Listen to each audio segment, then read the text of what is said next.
Hi everyone, I'm Catherine, and today I'm in Oxford University's Museum of Natural History with Dr. Rob Knight.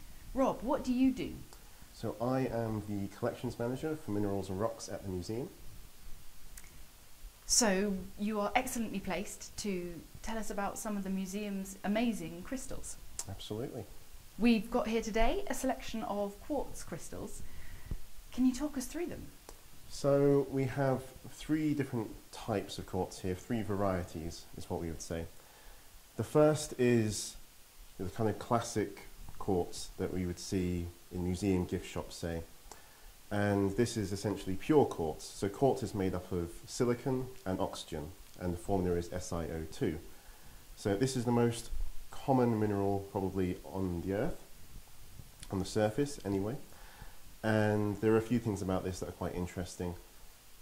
Firstly, it's got this hexagonal prism form. And you actually count our 6 faces on the prism if you want to. It has a glassy kind of finish, and it actually has the same fracture patterns that you would see if you've ever dropped a piece of glass, which most of us probably have. And it's also quite hard, so we also have this hardness scale for minerals, and this is at the upper end. So you can scratch sort of steel and things with this mineral if you want to. So we can see straight through it.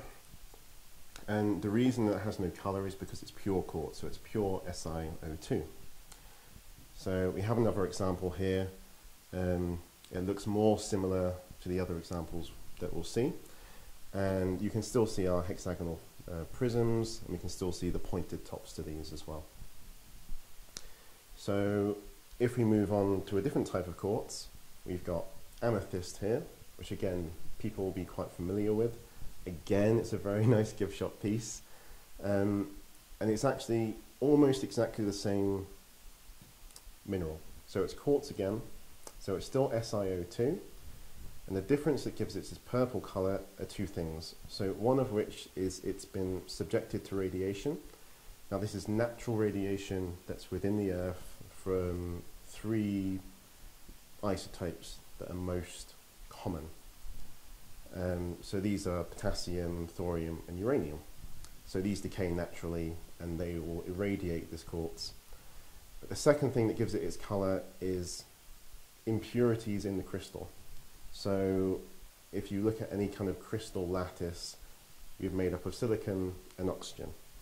But also in here we've got small amounts, very trace amounts of iron. And our iron actually substitutes for silicon in some spots. And it's the mixture of this irradiation and these iron impurities that actually give rise to this really nice purple colour. Now if we move on to another example of quartz, so here we've got smoky quartz. Thus its name by this kind of smoky variation in the colour. So you can still see through it, but it's much, much darker than our normal kind of quartz crystals. Again, you can see all the same kind of crystal forms, our hexagonal prisms again, same fracture patterns and everything like that. The only difference is the colour. And it's undergone the same kind of irradiation processes that our amethyst has undergone, except the impurity in here is not iron. This time we have aluminium impurities in this crystal, and that gives rise to its colour.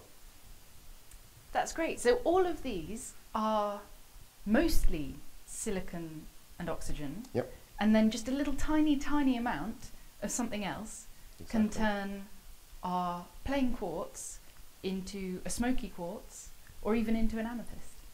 That's right. That's really amazing. Thank you very much for showing us those samples. You're welcome.